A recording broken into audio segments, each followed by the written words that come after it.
You're listening to the Sticks in the Six podcast. Here are your co-hosts, Andrew Forbes, Peter Barricini, and Alex Hobson.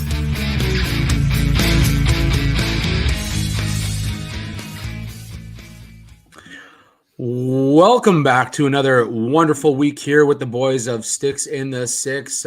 Peter alongside Andrew here. We're going to be joined by Alex shortly. He's been a little delayed with our day jobs. Yes, we still have day jobs. We haven't hit it big yet with this wonderful show, but we are getting there. Oh yeah. But before we kick off the hockey talk, there's a ton to talk about. Trades are happening. Leafs are still in the midst of possibly getting involved in another big trade before the deadline on the 3rd. But Peter, before we get into that, how are you doing this week, buddy? Doing great, man. Yeah, a little bit of a quiet week, not a whole lot going on.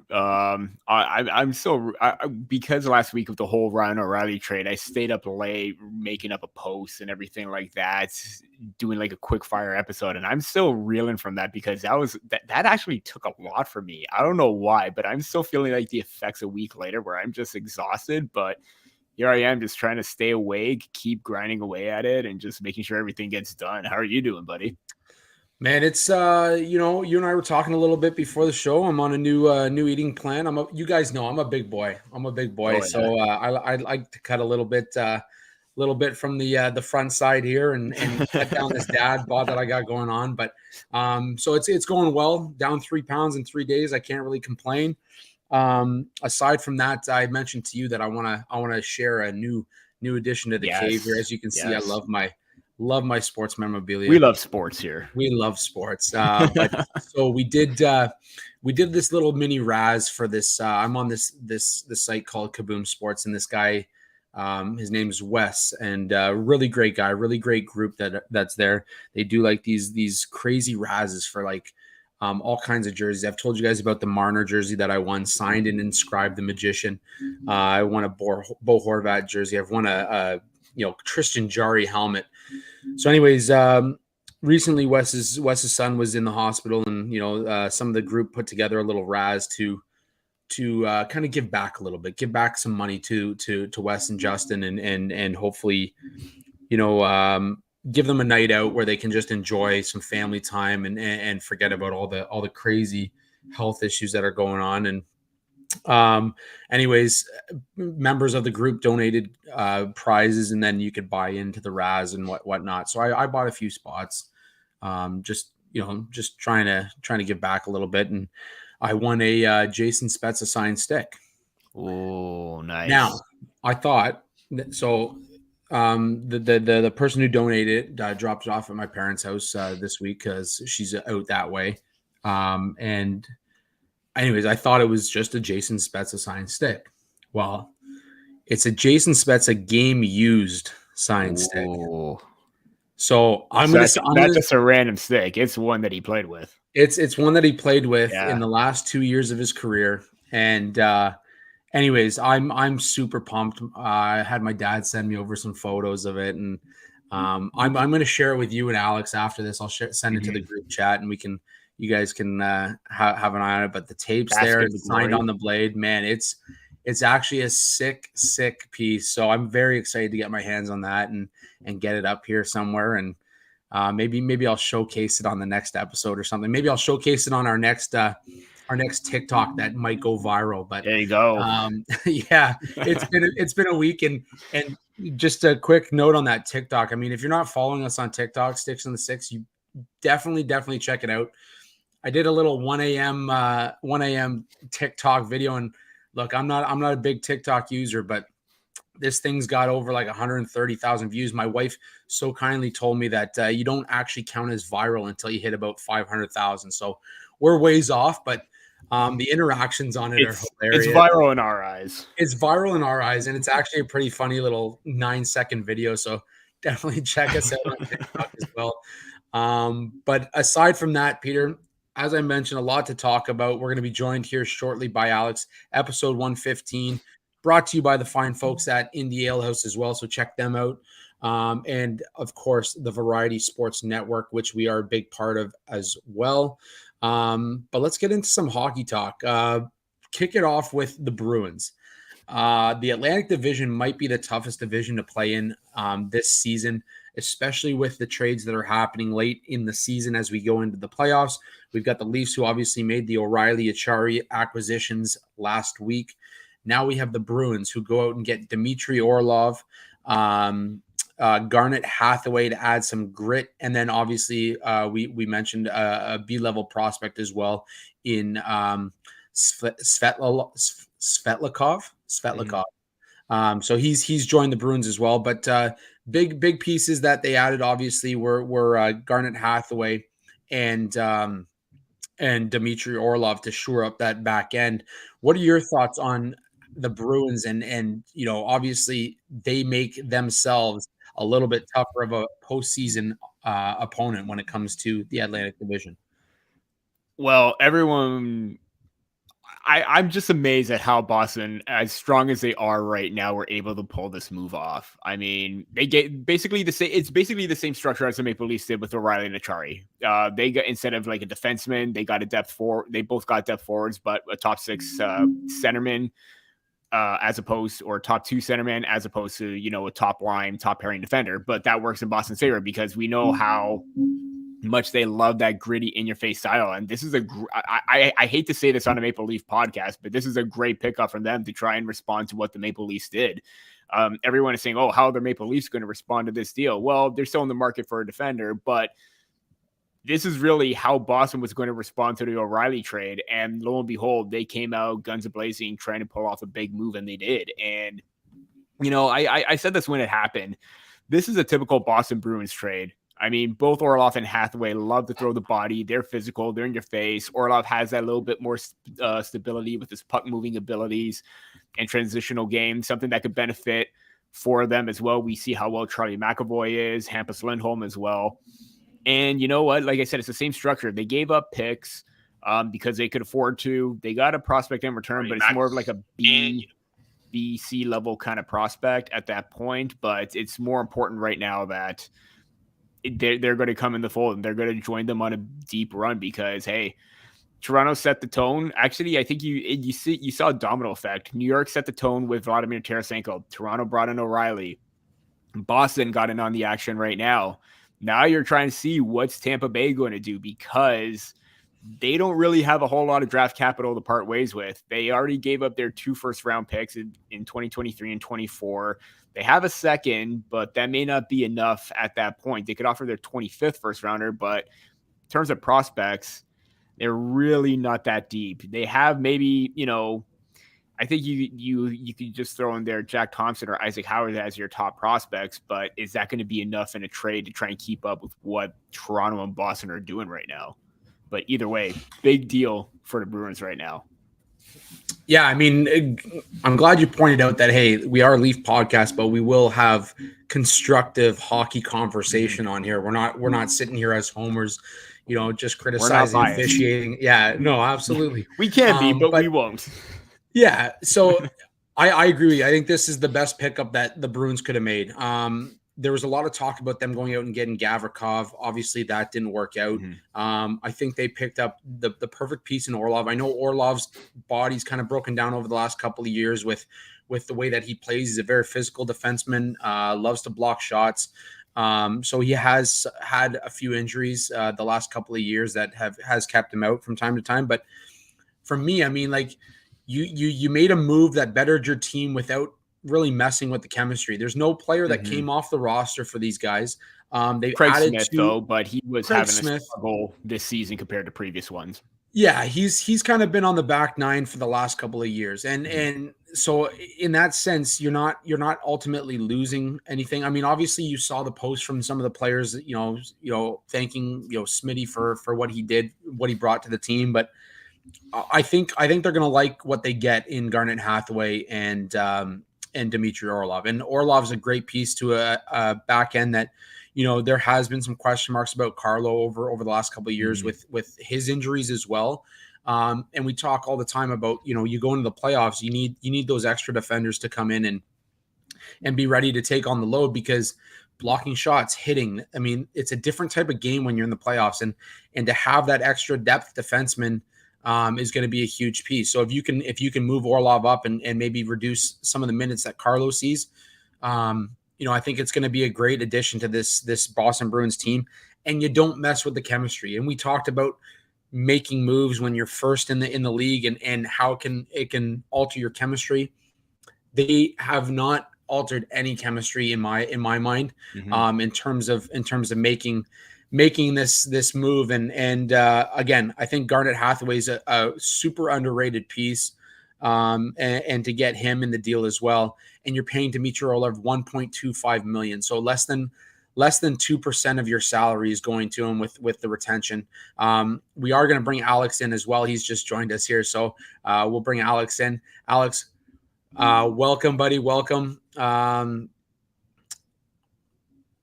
believe your mic is muted again. I'm not taking responsibility.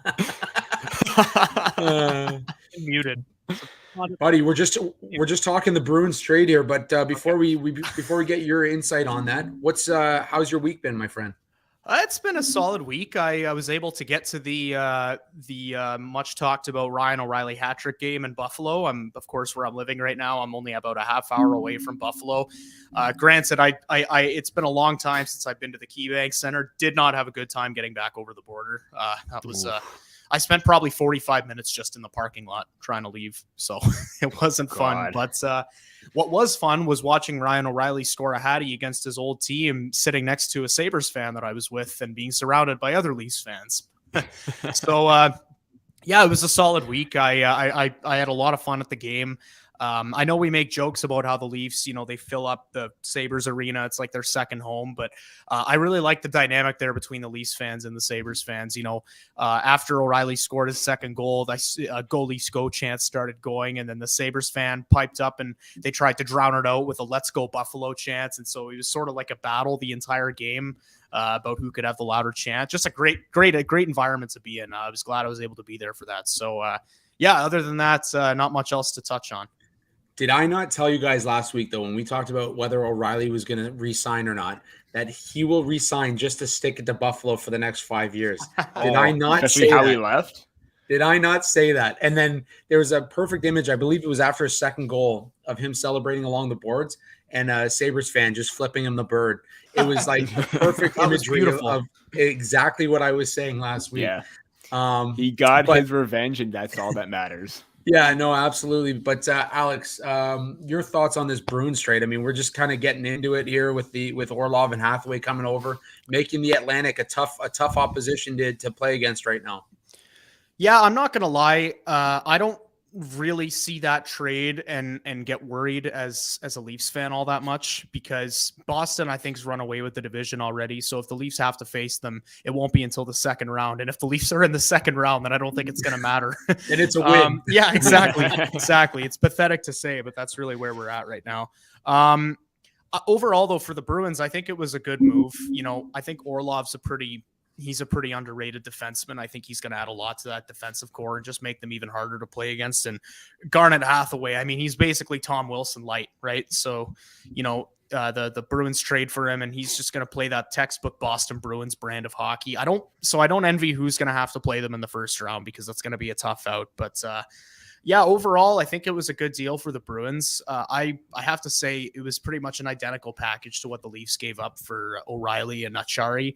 And I think if you gave me both of those trades and said, which one would you rather do? I think I'd still say the O'Reilly one. And that's not just me as a Leafs fan. I just objectively, I think getting a forward like O'Reilly and then adding someone like Acciari into the mix is what this team really needed. And yeah, Orlov would have been great to have, but I think there's still an avenue for the Leafs to trade for a defenseman and upgrade on that front. So good deal for the Bruins. I'm more interested to see what Tampa does, because that's where I'm really going to worry. And if they, here's hoping that with the amount of assets they gave up for Hagel last year and the assets they gave up for Gaudreau and Coleman the year before, here's hoping that the Bolts finally have run out of assets and they don't really have enough to add someone of note, but I know that they always seem to find a way. So we'll cross that bridge when we get there.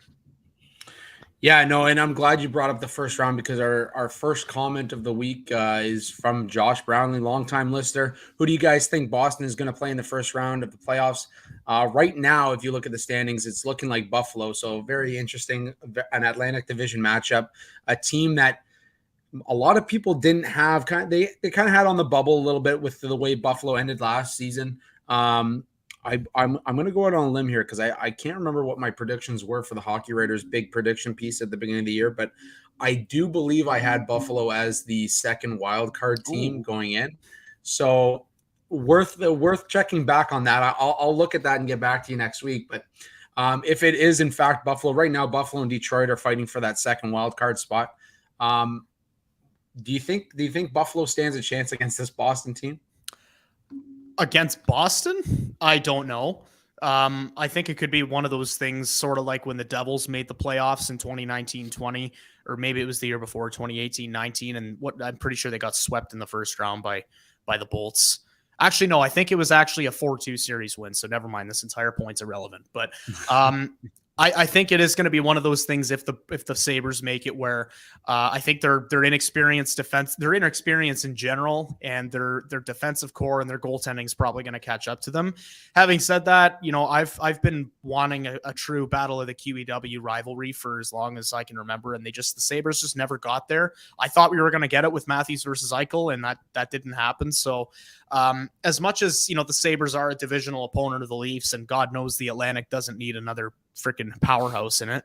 I do think that the Sabres are that they are a pretty exciting young team, and if they make the first round, they'll put up a fight against Boston, but I don't think they're going to have enough to beat them. Having said that, I am going to go in a different direction and say that the final wild card spot will go to the New York Islanders. I think that I don't know. I know they just lost Matt Barzal, but I don't think you make a trade like the one for Bo Horvat without having playoff aspirations in mind. And even if Lou manages to trade every last draft pick and prospect to upgrade for a couple of bottom six forwards and if that's enough to get them to the playoffs, then I think he'll be satisfied with that. But I don't know. I don't see the Islanders as a team that are going to fold for the rest of the year. They're annoying. They're hard to play against, and they always seem to find a way in. So they're my pick for the last wild card against Boston. Peter, what you got, buddy?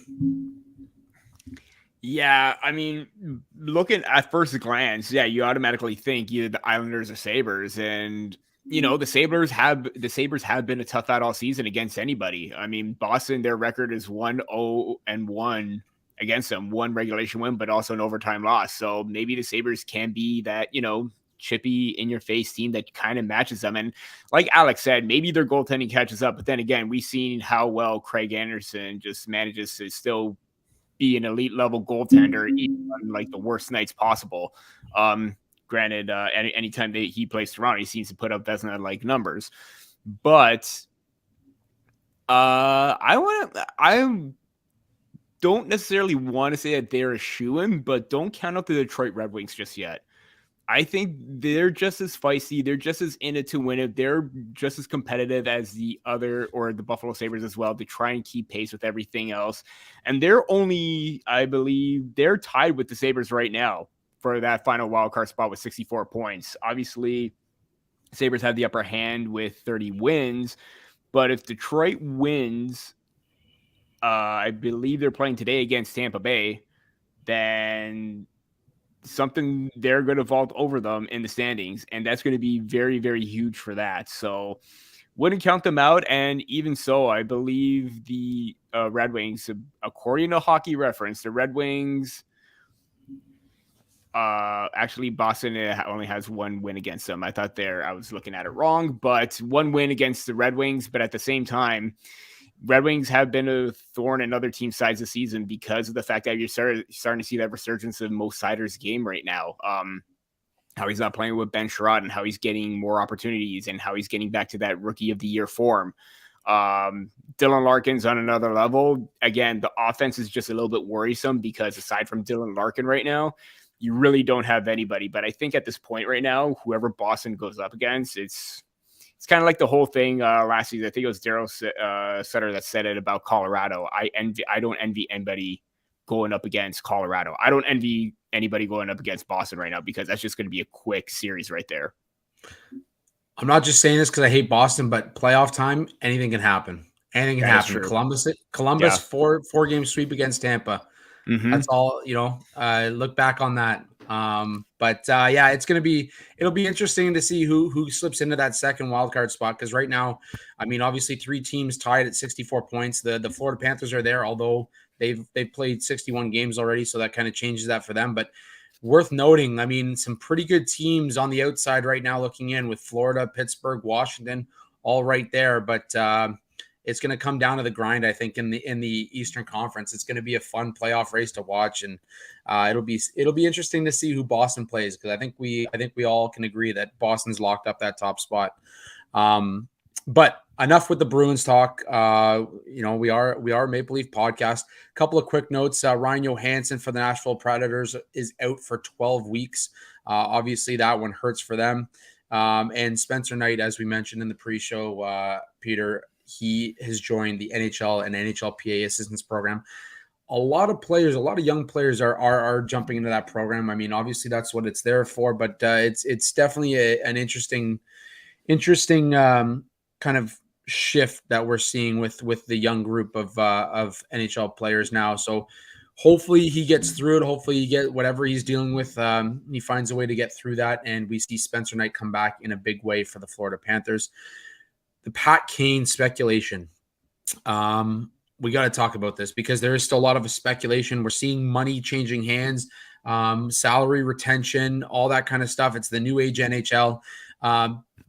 Patrick Kane, could he still be going to the New York Rangers? We've seen Lecision sit. We've seen Kravtsov sit. Alex, is Pat Kane on the verge of going Broadway?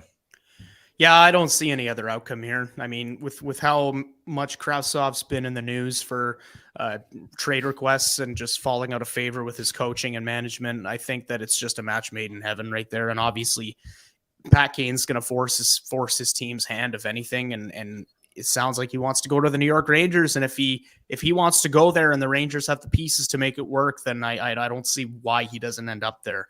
I will say, boys, I talked about this with my buddy earlier. Maybe a bit of a selfish take for me, but the Rangers kind of piss me off. I'm not going to lie. You see it, I'm not going to lie. It's kind of impressive the way that they've been able to rebound out of their so-called rebuild so quickly and be one of the contending teams in the East again. But I can't fathom the fact that they go and they somehow manage to draft. And I'm use this lightly because they're both still super young players, but they managed to draft a bust second overall and then a bust first overall in back-to-back years.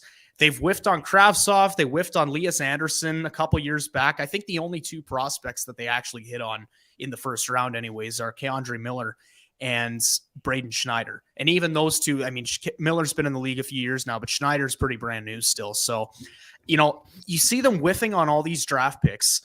And then you get Adam Fox, who's one of the best offensive defensemen in the league. He forces his way to the Rangers because he didn't want to sign with the Flames. He wanted to go to the Rangers. They wanted him, so he signed there. They get Tarasenko, and now it looks like they're going to get Patrick Kane at a cheap cost because Kane wants to go to the Rangers. And it's just, this team just gets everything handed to them. It's crazy.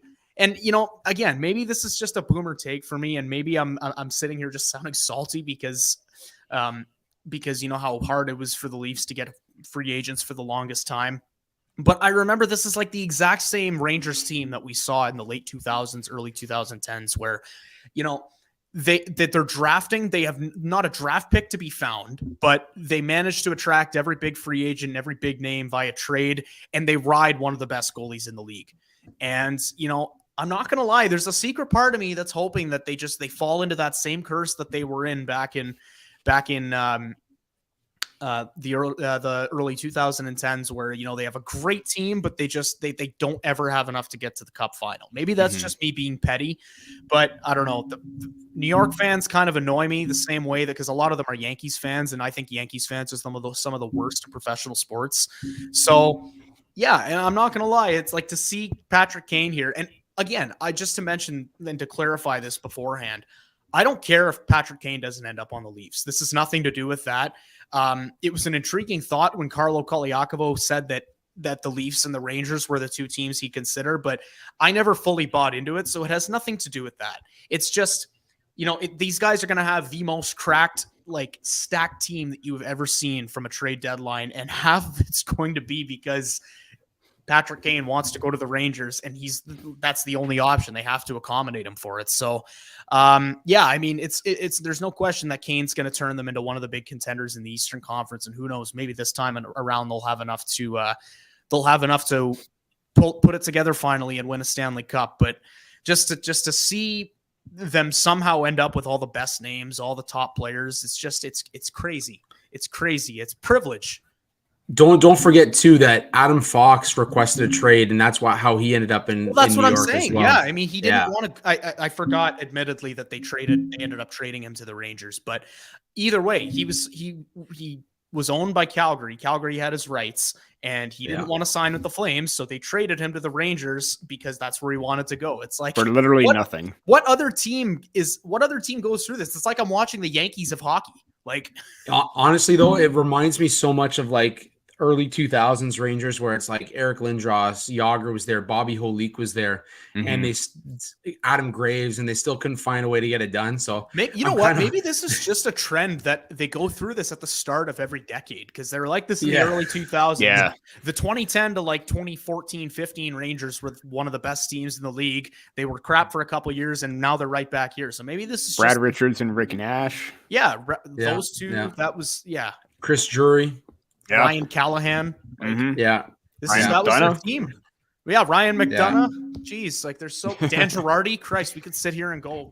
I know we sit here as Leaf fans and we complain that we haven't won since 1967 because we're constantly reminded. And this team has literally gone out and bought every player they can possibly buy and hasn't won since '94. So, I mean, the conversation is worth having, but. I don't know. I'm kind of with you there, Alex. I don't know if that was the objective analysis you were looking for. If I just sat there and basically threw a little temper tantrum because of the No, I love it, and I love that you brought up that Kane coming to Toronto was intriguing. After I saw him play in that first game against Toronto, I know he ended up having a great second game against Toronto, but after that first game, I was like, you know what? I don't even want this guy. Like. From what we're hearing, there's a possible hip issue with him, and he might need hip surgery and yada yada yada. Like, this is, for me, that's not the piece that you need to get past the first round. You have the Patrick Kanes already. Like, this guy is not a defensive cohort. Like, he's not a guy that's going to go out there and be an influence in his own end. Like, you want somebody that's going to go out there and add something to your game. You have the Patrick Kanes of the Maple Leafs right now. You don't need another Patrick Kane. Yeah. For me, I think the O'Reilly Achari trade was perfect. You got the two pieces you needed up front. That fourth line has been unbelievable, and I've got a story coming out at the Hockey Writers later today about that. And then on top of that, you've got you've got the potential to go out and add another piece because you have $4 million sitting there, and you're looking at the back end. Those are the things that you need to do. You don't need a Patrick Kane. So for me, the fact that he's going to possibly end up on the Rangers, go for it. I still think that at the end of the day, the Rangers are going to have a tough time in the come playoff time because I think they're going to make it to the conference final. I just don't think they're going to get past there. They're going to have to rely heavily on Shesterkin though, because for me, they moved some solid pieces on their back end. They obviously moved and then on top of that, the forward pieces that you have are incredible goal scorers, but I don't see the 200-foot game that you want from some of your top players. And for me, that's the difference. I don't think that they're a bad team. I think they're going to ride Shesterkin. However he goes is how the Rangers are going to go. And that's the same way it was last year. And he hit a bump in the road, and that's what happened. Boys, it's really interesting how inconsistent they have been this season, because at times they do look like that Stanley Cup contender, but at times it's also just what's going on with this team. And even so, like, you see that on Rangers Twitter sometimes too, how when like we complain when the lows are lows, we get angry, but it just seems like it's just worse on there. Boys, not to butt in here because this is completely off topic, but the Blue Jays are currently in their first spring training game against the Pittsburgh Pirates right now. Oh, and just figured I should let you know that Yusei Kikuchi through 2 innings has allowed 1 hit and has struck out 5. What? That was not the direction I thought you were going to go. Especially after that tweet that I saw that he threw a ball like 5 feet over the catcher's head. Bearded Kikuchi might be the key to getting him into Cy Young form this year, boys. I will say this: if he worked on his form like he did in the season, and even some of the training sessions that we saw, he's going to be a perfect 5. 100%. I think that's. I think there's opportunity for him to really rebound this year because. And apparently I just turned on the game on my phone, so excuse me if I look like I'm not completely focused. But yeah, he ended his game after 2 innings. Apparently his breaking ball looked real good, so it's interesting. There we go. See where that goes. Boys, I'm telling you, sticks in the 6th game out in the new outfield. Sticks in the bats or bats in the 6th rather. Bats in the 6th at the home opener. Sticks in the bats. I mean, yeah, Toronto, I guess, isn't a part of that. We're just a hockey and baseball podcast. Yeah, exactly. Before we throw it to Peter on his analysis of the Pat Kane here, quick shout out to our boy Zane. Zane. Big advertiser for us. So check out Zane, his group blimp.com. He does amazing work. He got us the Indie Ale House. And we are super thankful for him, and we continue to work with this guy. He's wonderful. So live show, let's go. Absolutely, buddy. Unfortunately, we don't get to see you like we used to, but I'm glad that everybody got to see Zane's beautiful mug on the screen right there. Thanks. I know. I did it just for that. I did it just for that. But Peter, Pat Kane, anything you wanted to add about the Pat Kane conversation? Just want to point out and shout out to Emily Kaplan, who said that Kane to New York is gaining traction and momentum, and that Chicago is going to take possibly whatever they can for Kane. And it looks like at this point, kind of seems like Chicago doesn't really have any leverage, kind of like the whole situation with maybe Tarasenko, where maybe you want to try and get a top prospect or 2 in return. But based on what we saw with Tarasenko, how they gave up picks and more of like B or C tier level prospect, I guess you could rule out Brandon Othman because he's just looking absolutely great. And I'm so glad that the Rangers took him when he did. Will Cooley's looking pretty good. And there's also Adam Sikora, who's just, a jar full of energy right now as their top 3 prospects. And I don't think if you're the Chicago Blackhawks, I don't think you're going to have any high hopes of getting any of those 3. If you do, great. But at the same time, if the leverage is very low and, you're still trying to work out a scenario where you want a third team to try and retain some salary as well. I do think that they're going to get a package. I think they're going to get a first and they're going to get the picks like Tarasenko, but they're not going to get a top prospect in return. And I'm just going to say this is going to be a very uncomfortable couple of years while Chicago goes through a rebuild because like I said, it doesn't seem like teams are going to want to pay so much for that possible hip issue that could come back at any point right now. And obviously if it doesn't happen, then Pat Kane is going to just, bet on himself and head to free agency. And it's just going to hurt to Chicago because they didn't get anything from him. So I think even if it's not the return that you wanted, just get something in return for him because you don't want him to walk. Yeah, I forget who was reporting this, but I read somewhere that even if he doesn't get traded, he's going to leave and get hip surgery anyway. So he's basically done for the year.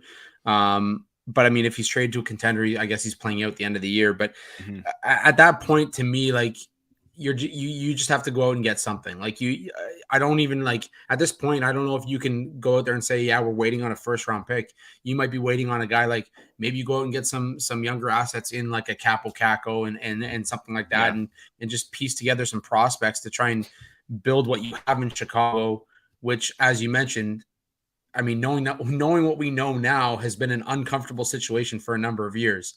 So I don't know. I don't know. I think Chicago's in the worst position possible. They just signed Seth Jones to that big contract. They just don't have anything going for them. And Jonathan Taves obviously took himself out of the lineup with long COVID as well. So it's just Chicago's a mess right now. To be a Blackhawks fan is tough. And I don't know. It's going to be a tough situation. I don't think they get the return they want, but I think Pat Kane's on the move regardless. I think they just need to find a way to get something for him. Before we jump into Leaf Talk, boys, per Charlie Romuliotis, Sam Lafferty isn't expected to dress for Chicago for trade-related reasons. There Now, you go. I'm gonna Jake be- McCabe, Sam Lafferty. Jake McCabe, Sam Lafferty going to Toronto. Get ready. I'm gonna be pissed off if Tampa Bay ends up acquiring Lafferty. I'm really worried about that. Like I actually am. I'm not even joking because I feel like he's got potential to be this year's Nick Paul. Yeah, definitely. Yeah. Or Brandon Hagel. That too. Either or. Since we're talking about live games right now, the Edmonton Oilers are down 4-0 to the Columbus Blue Jackets. Go Oilers, go. Anyways, boys, quick word from our wonderful sponsors over at the NDL House before we get into our Leaf talk. Hockey is here, and with it, so are the Maple Leafs. Getting ready for a night out or watching the game at home with the gang, what better way to do it than with a nice cold one from the folks at the NDL House in Toronto. With 2 locations in the city at Italy, Toronto at Bay and Bloor, the Biblioteca location. They have 2 big screens, amazing authentic Italian food, and loads of beer. Also at OG Brew Pub in the Junction at Keele and Dundas with 120 seats, famous bar food, and 12 taps. Indie Ale House is an award-winning brewery featuring their flagship Instigator IPA and dozens of rotating monthly special release beers. Perfect for takeout, dine-in, or bottle shop online orders when planning for game night. You can find Instigator IPA and Marco Polo Pilsner at finer LCBOs across the province as well. Hashtag Live Indie is the motto. Adventurous, fun-focused beers with a selection for everyone from the healthy dose of in-your-face hoppy beers for the beer geeks to mainstream Pilsners and easy drinking options. Indie Ale House is the go-to for game day. Visit www.indiealehouse to place your order today. Well, Leafs talk. Ryan O'Reilly, Noel Acciari. Obviously, we discussed the acquisition last week. Ryan O'Reilly goes out and scores a hat trick. Noel Acciari has a goal, but has revitalized that fourth line for the Maple Leafs. Peter, what are we seeing here? Did we acquire the best pieces possible for this team, knowing what they needed going into the playoffs? 100%. Absolutely. We talked about how much more they needed we always talk about veteran leadership presence, but we wanted experience. We wanted players that wanted to come in and wanted to have that mentality that they're going to lay it out on the line every single night. And that's exactly what O'Reilly and Acciari are doing.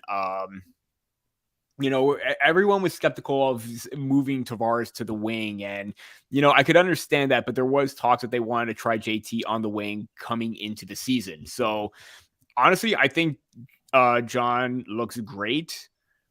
Despite the fact that maybe we're still not used to it because we're seeing him as that usual second line center, and then O'Reilly coming in as that 3C. But at the same time, O'Reilly's just fitting well. He him and Tavares and Marner are like a perfect combination because you have Marner doing all the wheel work, Tavares and O'Reilly getting in on the forecheck and being aggressive, but then you also have that net front presence.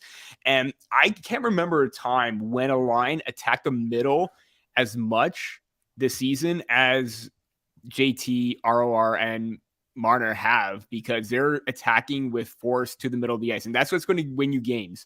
That's what's going to get you goals. And that is a big step in the right direction, that they want to play with that mentality, that they want to be tough against in the home plate area and in front of the net. You want to make life miserable for them. And even with the addition for Chari, I looking at the numbers of the line at 5-on-5 since the Chari came in, it actually is very impressive. I posted a little snippet of what I'm writing about, and I have a Chari on fourth line. This is with Kerfoot and Zach Aston-Reese. Corsi for percentage, 55.74. Expected goals for, 75.46. Scoring chances for, 62.86. High danger chances, 88.89%. I can't remember seeing results like that from a fourth line in these last 4, 5, 6, 7 seasons. But that is what you want from a fourth line, to get in there, set it up, and usually the fourth line is just there to grind everything out. But they're getting in on the attack on the offensive as well. So to have that veteran presence in Acciari, and we talked about this last week. I think even Alex alluded to it too. I absolutely hated Boston, especially with Acciari on that third and fourth line.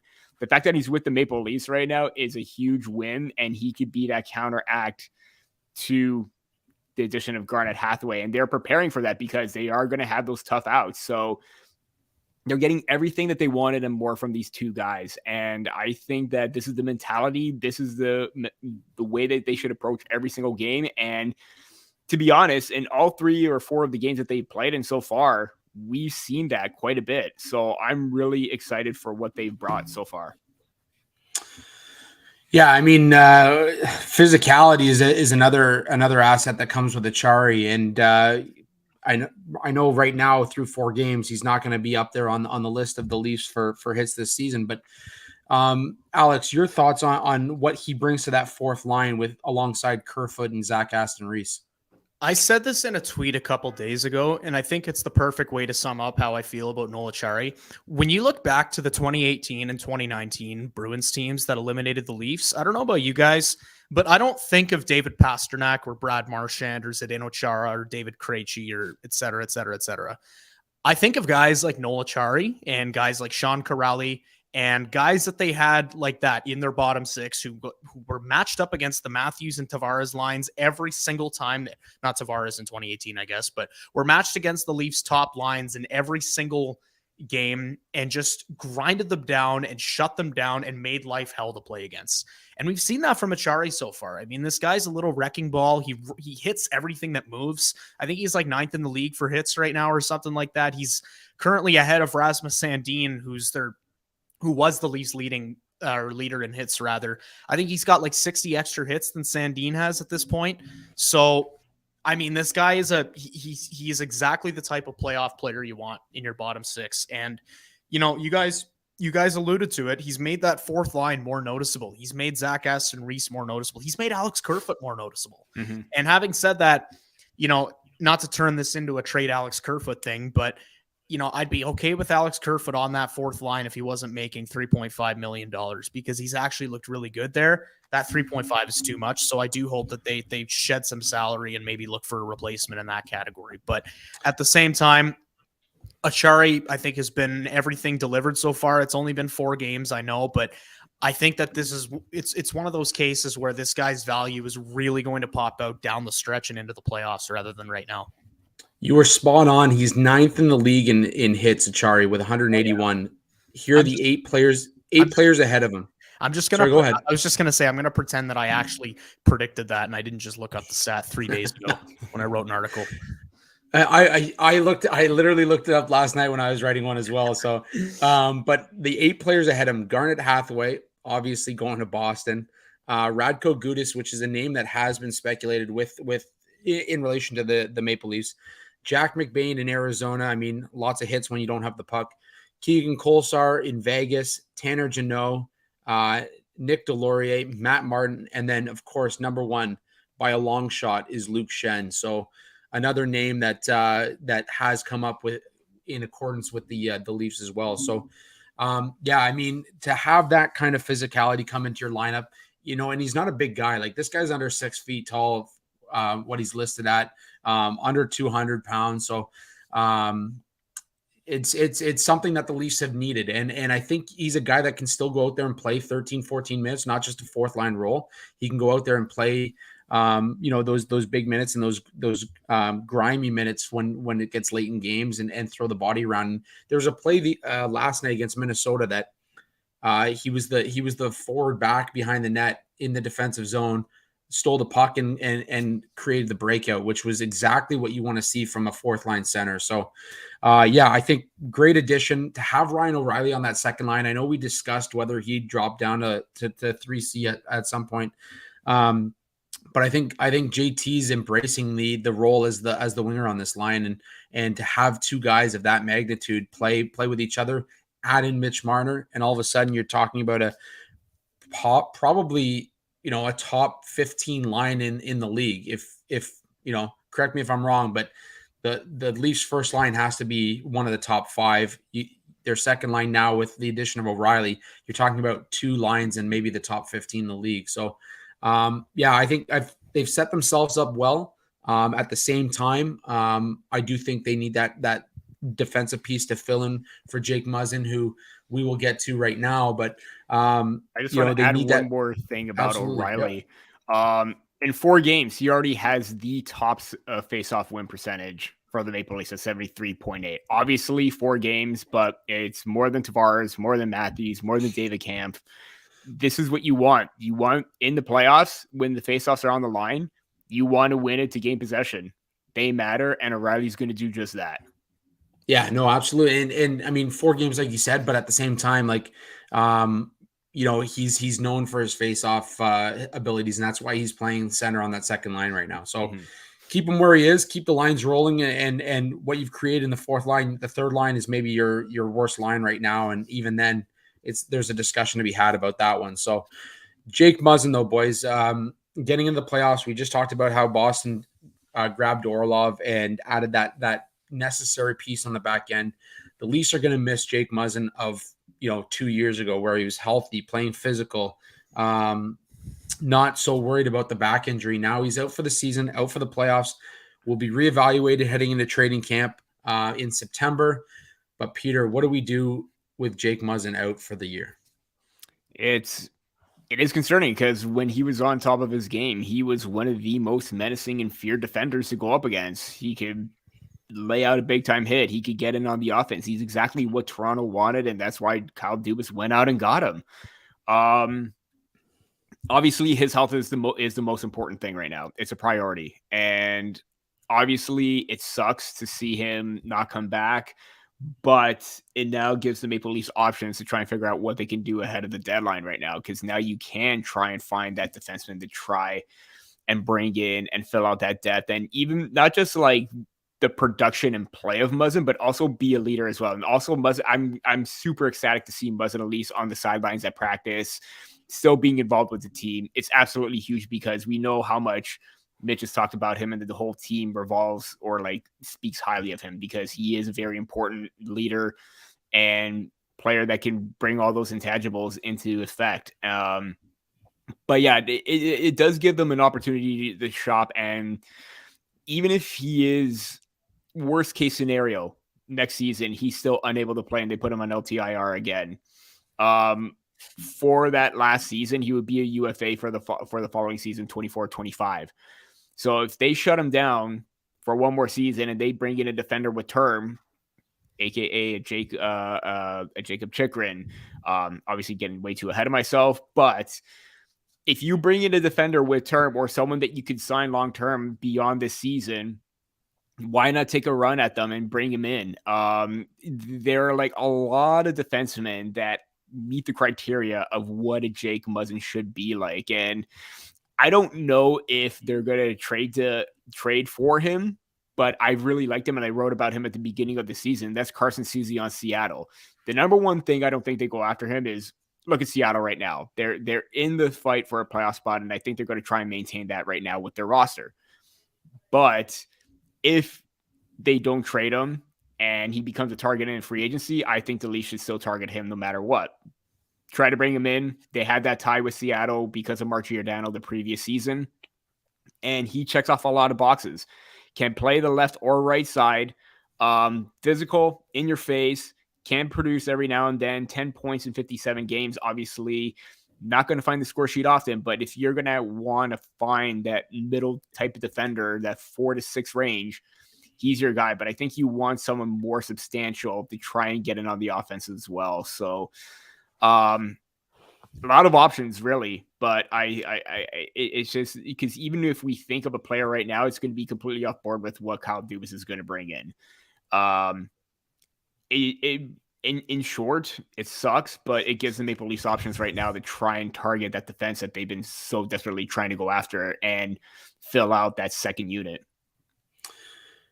Yeah, Alex, physical, stay at home, poised with the puck in his own zone, somebody that can move the play up quickly. Is this kind of what we're looking at when we're talking about the Leafs and addressing that back end with Muzzin now out of the lineup? Definitely. I mean, if you look at the way that they played in the playoffs last year, Muzzin was far and away their best defenseman. And, you're going against roughly the same Tampa Bay team, maybe without the exception of Palat and McDonough. Yeah, I mean, I think it's just one of those things where it's something that doesn't really seem like much of an issue now, because Obviously, the Leafs are top 10 in most defensive categories in the league. But down the stretch towards the playoffs, as much as I agreed that upgrading on forward was a bigger priority, you're talking about going up against the Tampa Bay Lightning, and you're not going to have your best defenseman from last year doing it. So I do think they need to make an upgrade there. The problem is I don't see how they make that upgrade unless they move Sandin in a bigger trade for someone, like you said, Peter, like a Jacob Chychrun, or if they move Justin Hall. Like, Hall's literally the only other option. And I can't see a scenario where the Leafs trade Justin Hall. If they didn't do it last year or the year before, why would they do it right now? And the problem that I have with that is that Justin Hall, I think, gets a little too much flack. I think that if he was played in a bottom pairing role and used as such heavy minutes on the power, or on the penalty kill rather, maybe, I don't know, 14, 15 minutes a night, I'd be okay with that. But I cannot trust Sheldon Keefe to not use Justin Hall as a top 4 defenseman. And I just, I don't, even if the Leafs do add a defenseman, but they keep Hall is still going to be going out there in the top 4 playing 24, 25 minutes a night against Tampa Bay. And you can't have that. And while I'm on it, you can't really have Mark Giordano putting in those kind of minutes either, because Giordano's, for as great as he's been this year, the guy's 39 years old, and you don't want to be relying on a 39-year-old defenseman to carry you through the playoffs. And the Leafs shouldn't be having aspirations for playing 7 games. They should be having aspirations for playing upwards of 16. And if that's the case, then, and it's a big if, because the Leafs need to win around for that to happen, but they can't be relying on guys like Giordano and Hall to play in the top 4. And so if they do go after somebody, I hope they go after someone who can log those minutes and who can be trusted logging those minutes. And even if they just go after somebody, like you said, Peter, like a Carson Soucy, or say a Scott Mayfield, for example, I know that Elliot Friedman mentioned Mayfield as a target a couple days ago. I just think that they need to be trading for somebody who can take some of that responsibility off of those guys who would otherwise be playing in the top 4. And if Hall stays, even if the Leafs trade for someone like Mayfield and keep Justin Hall, I can still see Keefe trotting him out there for his 26th and 27th minutes of the night in a game that goes to double overtime against Tampa. You just can't have that. So we'll see who's available. We'll see what the options are, but I just think that they need to pursue someone who can fill Muzzin's void. Yeah, I think right now you kind of nailed it right on the head. Like, you have to, if you're going to use Hall now, you have to find a way to get something for him, because he's done after this year, and you, like, right now you can use him as an asset. He's not a top 4 defenseman. I wrote about it in my Jake Gardiner or Justin Hall is getting the Jake Gardiner treatment piece, where I said, he's a guy that should be a bottom pairing guy, and he's getting those big minutes against tough opposition. It's not going to fare well for him, and his mistakes are magnified, and that's why he gets crucified for the play that he has, because it's you're putting him in a position that he's not the right player for. That said, with the names that are out there, obviously you guys mentioned Mayfield, you mentioned Soucy, who else has been mentioned? We've talked about Chychrun. I know I mentioned Joel Edmondson in a recent piece as well as a possibility. There are pieces out there that they can go get, and I mentioned it with Boston going out and getting Orlov. When you get into the playoffs, you need extra D. So they do have Jordy Ben, who hopefully will be back at get into a few games, and Victor Mete, obviously he's on LTIR as well. So there's another name that could maybe potentially come in at some point in the playoffs as well. But you want to have somebody that's ready to be a force and play like a steady role. So when I look at that, I still am on the Jake McCabe train, because I just feel like he's the best option right now for the Maple Leafs to go out and get. And he's got term, and he's a guy that can play some big minutes in a 3-4 role. He almost is like the perfect example of what the Maple Leafs need for that first round. Can I drop some breaking news? It's not that big. Just it's not a fucking Timo Meier trade or something like that. Kasperi Kapanen's been claimed by the St. Louis Blues. A little weird. Interesting. I mean, I guess they're in as good a position as any team to see if he can become a $3.2 million player again. But yeah, Well, that's I mean, after Berube comes out and says basically your best players aren't out there to win the games for you. Mhm. And Robbie Thomas came back and said, I don't know what the hell he's talking about. I think there's a little bit of turmoil in St. Louis, but maybe Kasperi can come in there and add something to that team. But yeah, that's an interesting pickup. Former 20-goal scorer. So former recipients of an extension. If you're talking Anthony Stewart. yeah, exactly. But yeah, I don't know, guys. I think right now for the back end, I think the Leafs need to make a move, and I think it needs to be somebody like you both mentioned that can be in the lineup and take off some big minutes from guys that maybe shouldn't be in that those top 4 spots. So we'll see. We'll stand by, as you mentioned, Lafferty out of the lineup because of trade related reasons. Maybe that Jake McCabe trade is coming to fruition, but we won't get Leafs Nation too excited because, well, we always hope for the best and get let down. So, anyways, last note before we close out here, the Leafs responding to Boston, and we talked about this a little bit with the Boston trade. They went out, they got some pieces, they got some grit, they made themselves a little bit better without ruining the chemistry that they have to make them the top team in the NHL this year. Are the Leafs going to be looking at that, Alex, and saying, yes, we need to go out and make a trade. We're going to try and one-up them, essentially. Or are they looking at, hey, this is what our needs are within the room. This is what we got to go do. Forget what Boston did. So, Forbes, before I answer this question, I just want you to take what you just asked me and then ask yourself if you can hear Kyle Dubas saying the first thing instead of the second thing. To be honest, I don't know what goes on in Kyle Dubas's head. I know. Man, Kyle leaves us all in the dark, man. We have our own needs thing is like a textbook Kyle Dubas quote. So yeah, my brain says no, they're not going to do that.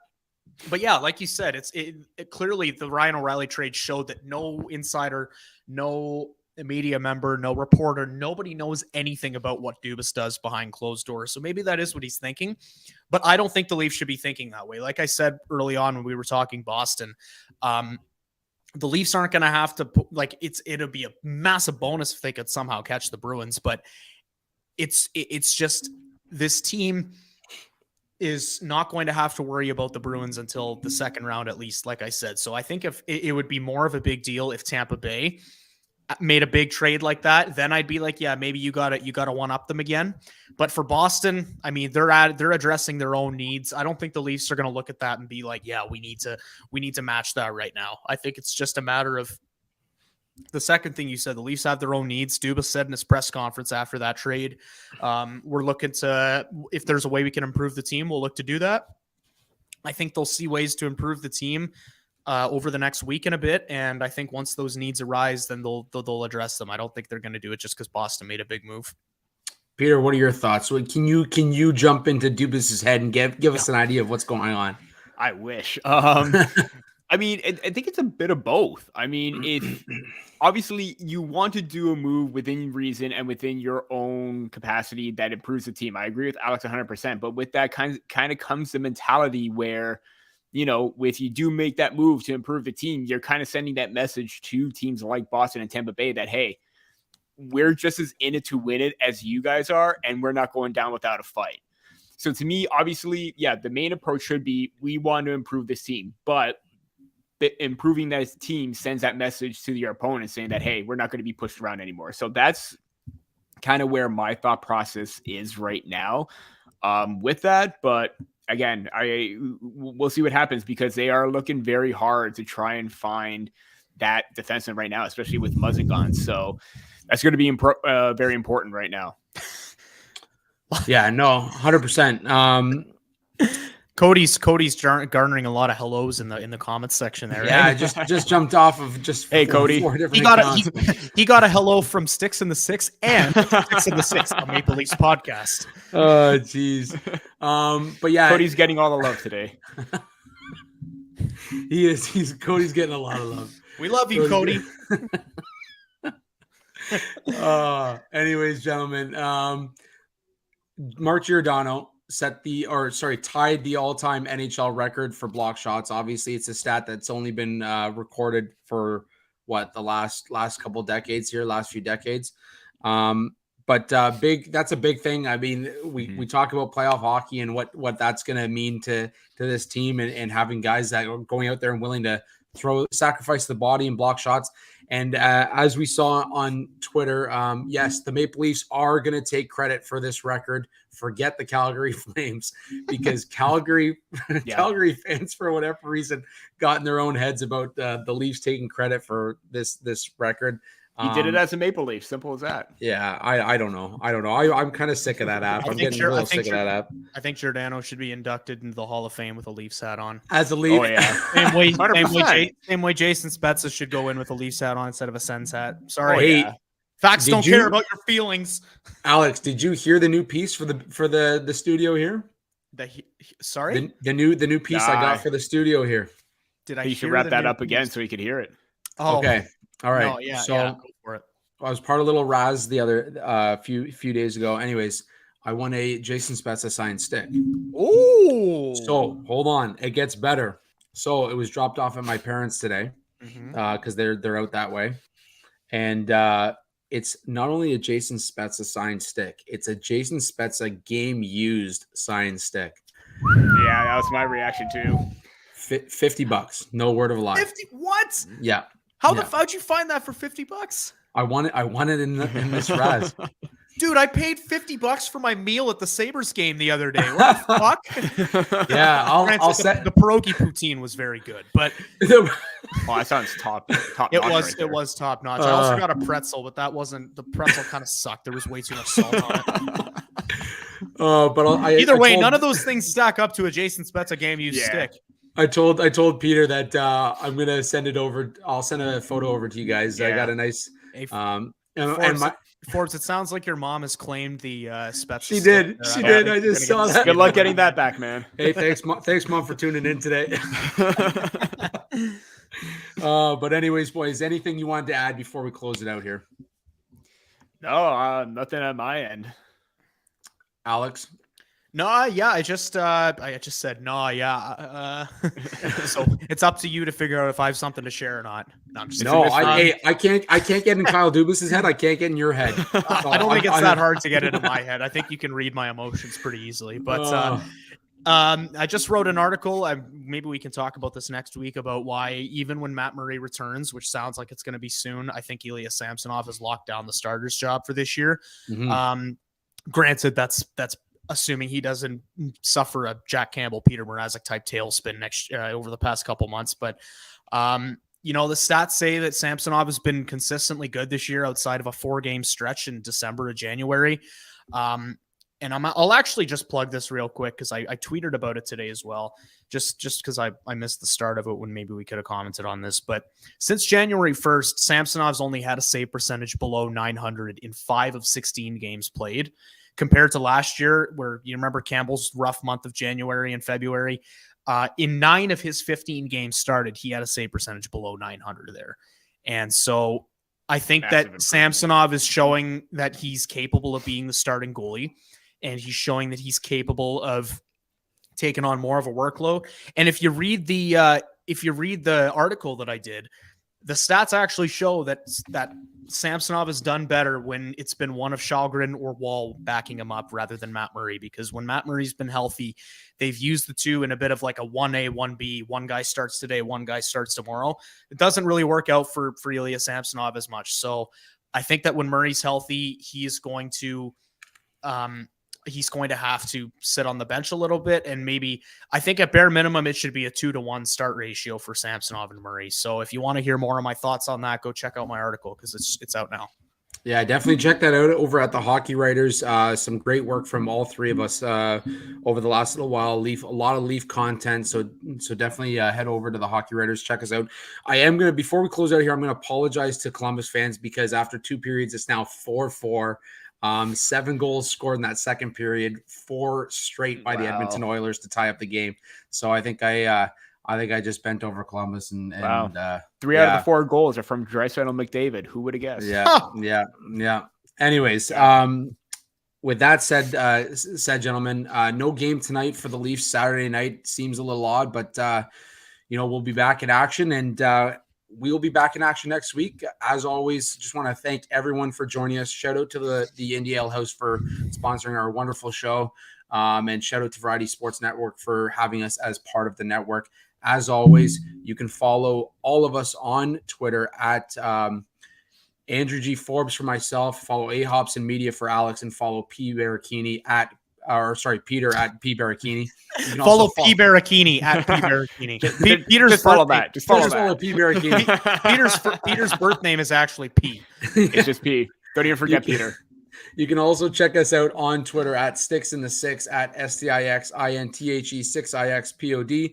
Check us out on Instagram. Check us out on TikTok, because I'm making some great shirts that just read "Who the fuck is Nick Robinson?" So we'll get that going as well. And then, as always, make sure you subscribe to us on YouTube, and tune in every week as we continue to grow this show. As always, thank you very much for tuning in this week, and we'll see you next week for episode 116.